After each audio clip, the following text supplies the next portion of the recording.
It's me, Phil. I am here today to tell you about all the wonderful things and some of the not so wonderful things I've been watching as I've been homebound due to my torn Achilles.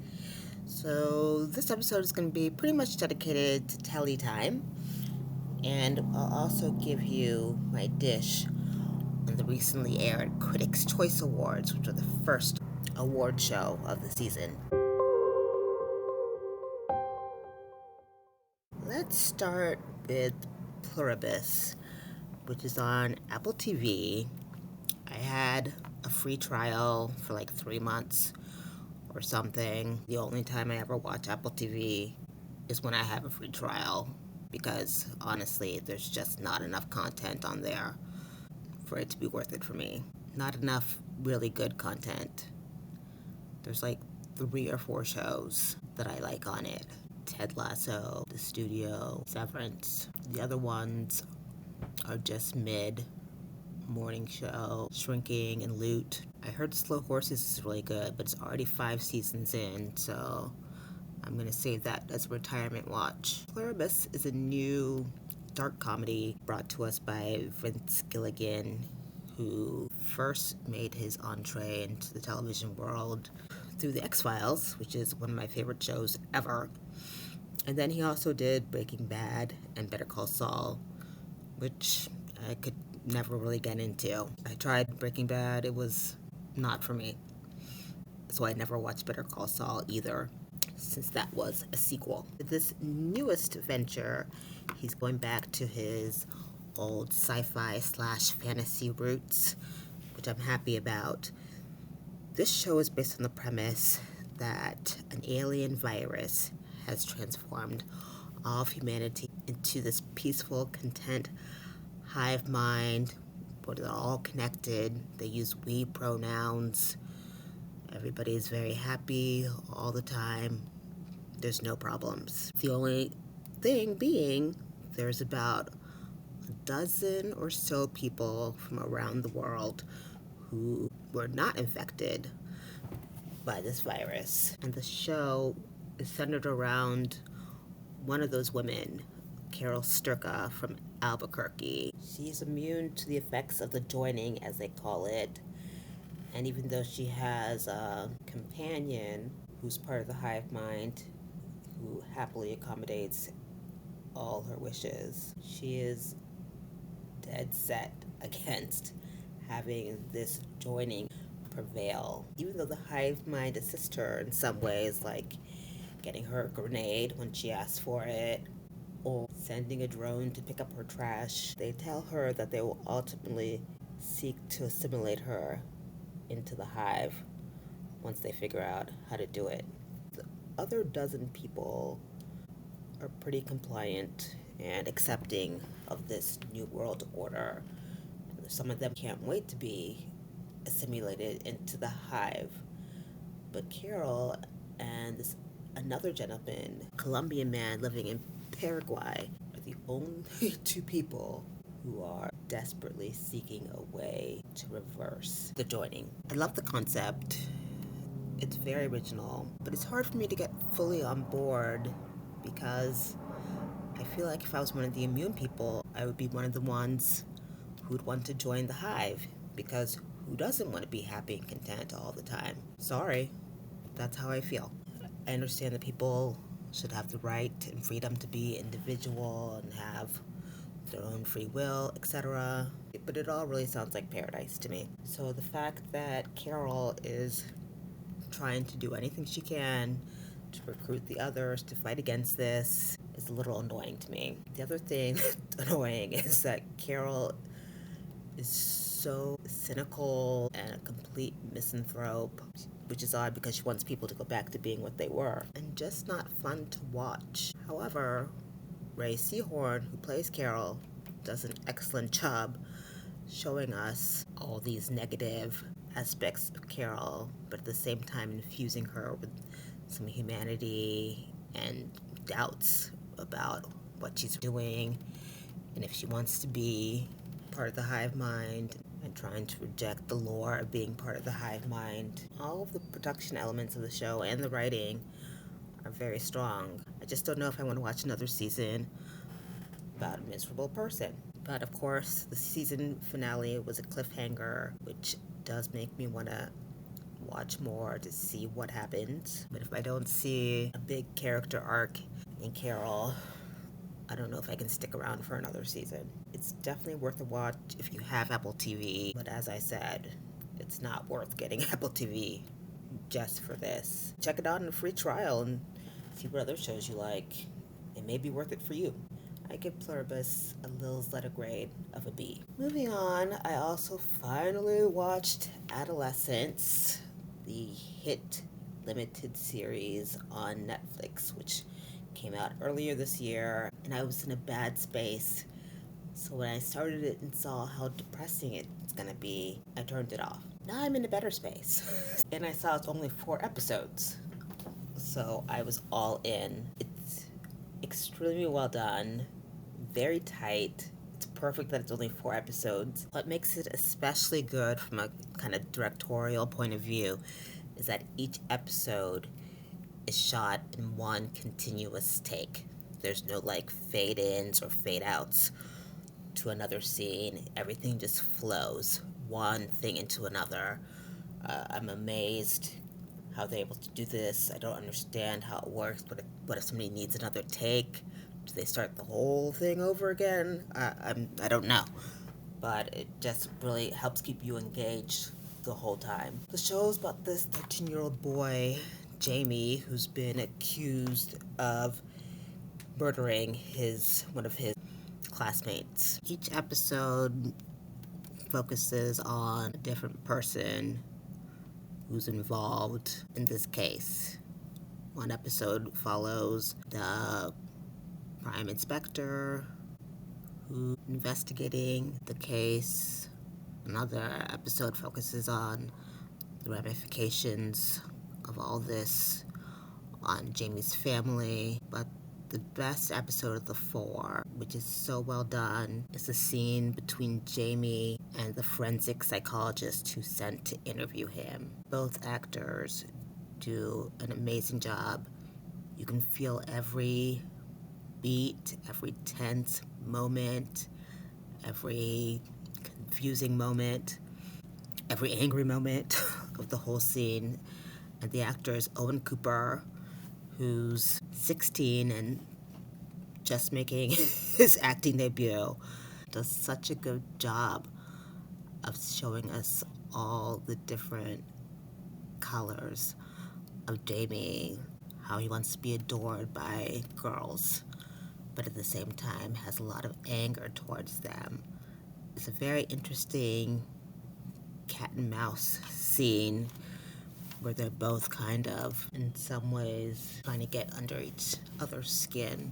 Psychologist is played by Erin Doherty, and she's really strong as well. You can see in her eyes and demeanor every time she's curious or afraid or exacerbated. The interplay between the two is just fascinating to watch. The show also touches on themes of the effect of social media on young people, cyberbullying, and what we've seen in recent years with men who are part of the manosphere, which is associated with online harassment, and people think has helped in radicalizing some men into misogynistic beliefs and the glorification of violence against women. Like that Florida man back in 2019 who shot up the yoga studio full of women who they later found out had a history of misogynistic attitudes. I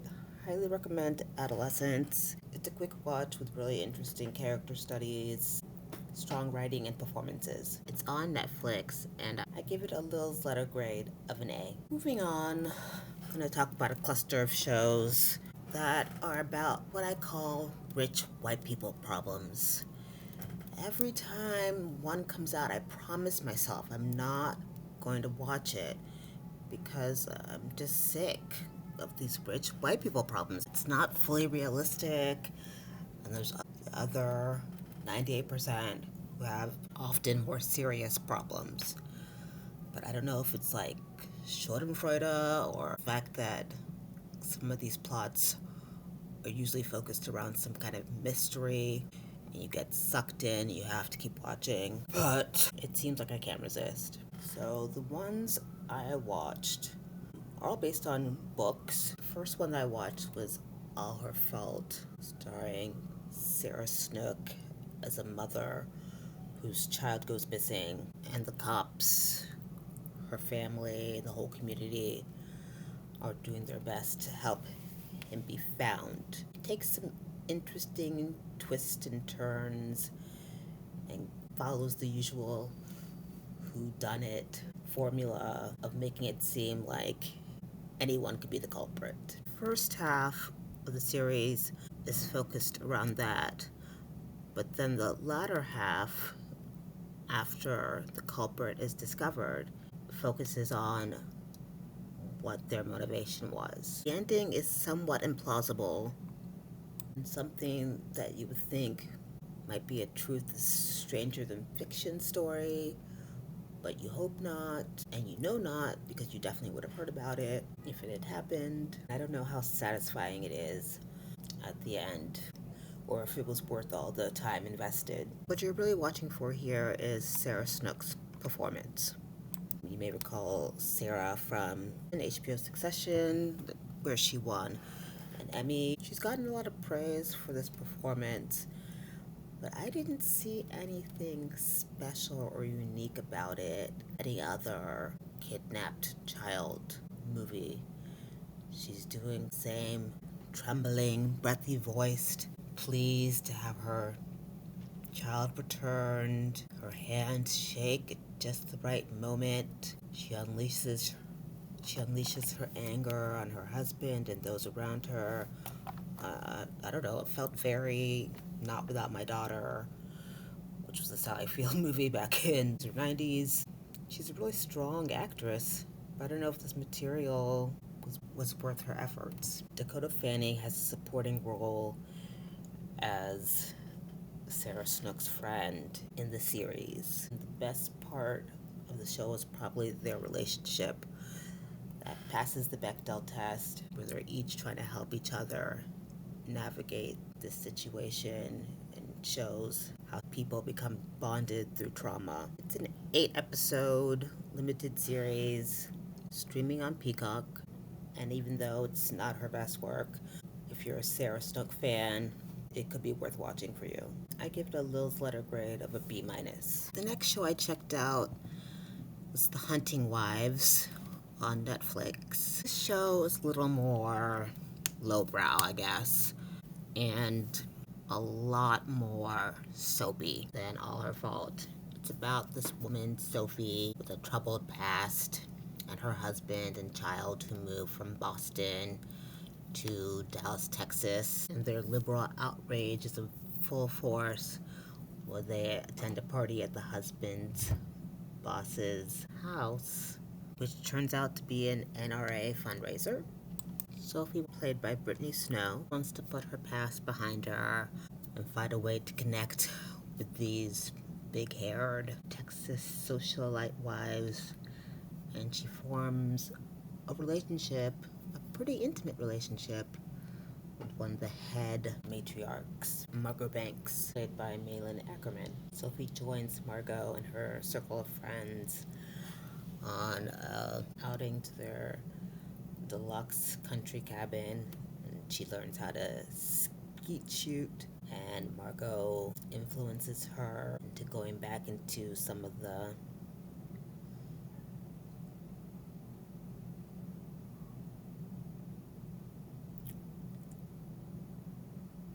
more unpleasant aspects of her old life. Margot, and even more so her husband, Jed, played by Dermot Mulroney, are somewhat caricatures of what you imagine rich Texas Republicans to be, but they have just enough hidden secrets to make them interesting.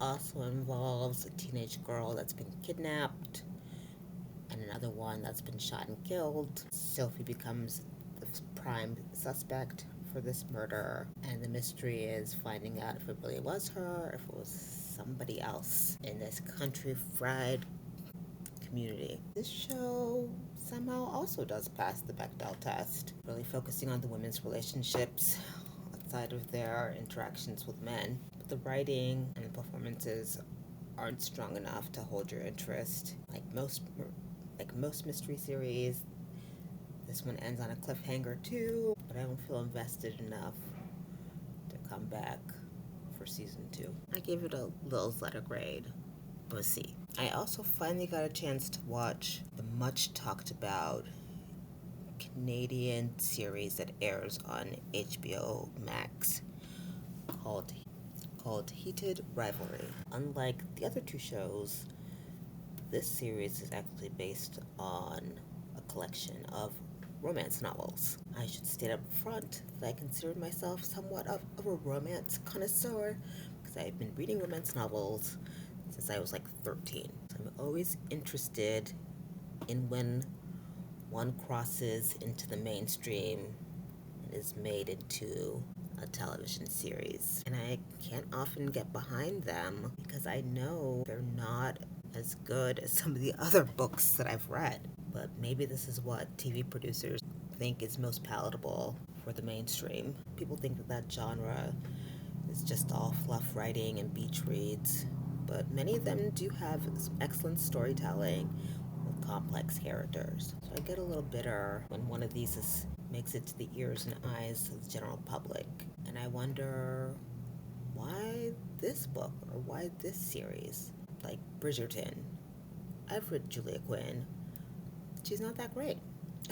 I've read like a couple of her books, and none of them have made me want to read more. I think there's a lot better novelists in that genre whose work would make for more interesting adaptations. Anyway, the rich people in this show are hockey players, and they're also queer. So them being part of a marginalized community makes them a little more interesting. Not only are they queer, they're closeted and queer, which I feel like is such a tired cliche of a storyline I thought we'd given up with the 2010s, which brought us shows like HBO's Looking that portrayed gay people as unabashedly out and proud and dealing with the same complicated romantic relationships as everyone else. But I suppose there's always going to be closeted people.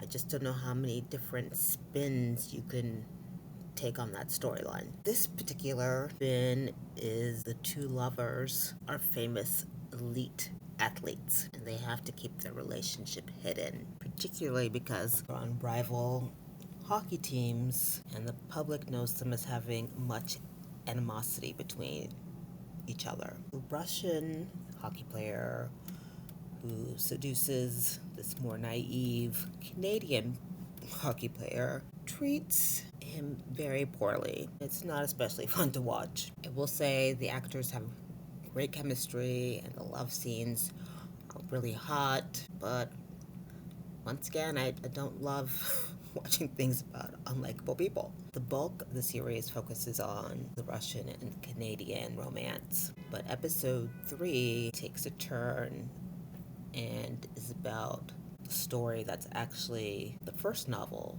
in these series of gay hockey romance novels. And I found this part of the show a lot more endearing. The 2 characters here being another elite hockey player who falls for a barista at his local smoothie shop. The relationship is so touching and fun to watch as it develops. Just kind of melts your frozen heart. And you care deeply about both of them. And you could see the hockey player struggling with wanting to come out, but trying to figure out a way to do it so that he can keep his love and not potentially shunned by the rest of the world. Even though I do prefer an enemies to lovers trope, like the story between the Russian and the Canadian, this part of the show was so sweet it actually made me want to read the book. I'm mildly interested in seeing what happens. A couple at the center of the story. So I'll probably check out season 2, even though, like most romance novels, it's gonna have a predictable happy ending. I guess that's why I love them. So I'll be curious to see how this one gets to that point. I gave it a Lil's letter grade of a B+.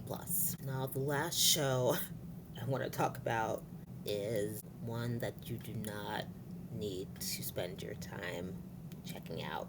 I'm going to say right at the top that it gets a Lil's letter grade of a D. It's called I Love LA, and it's on HBO Max. And it's about a group of 20, 30-somethings trying to make it in Los Angeles. If this sounds familiar, it's because the show is trying to be like Insecure, which also took place in LA, combined with a mix of Girls, which took place in New York. But it's not as funny, and the characters are so one-dimensional, annoying, and uninteresting that you lose interest quickly. I could only make it through 2 episodes. Here's my dish on the Critics' Choice Awards. The host for the 4th year in a row is Chelsea Handler, and it doesn't seem like she wants to do it for a 5th year because she was so stone-faced and boring and could barely laugh at her own jokes, which you could tell she didn't like the way they were written, that it was almost hard to watch. Shtick is being a little stone-faced, matter-of-fact, and deadpan, but this time around she felt almost robotic, keeping the same tone throughout the whole opening. What was especially strange is when she transitioned to a tribute about Rob Reiner, who she knew and liked.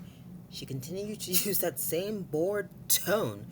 It was almost like she was talking about her hamster that died in 3rd grade rather than an artist she admired. In terms of the awardees, there weren't too many surprises, but there were some winners that I was really pleased to see, like Paul Thomas Anderson for One Battle After Another, which also won Best Picture. I was very happy for my sweet little Timothy, who won for Marie Supreme, which I'll talk about in another episode. I guess Jacob Elordi for Frankenstein is somewhat of a surprise, because he had some pretty steep competition. One win I was not happy about was Jessie Buckley for Hamnet, who won over Rose Byrne for If I Had Legs, I'd Kick You, which I think is the far more interesting performance to watch.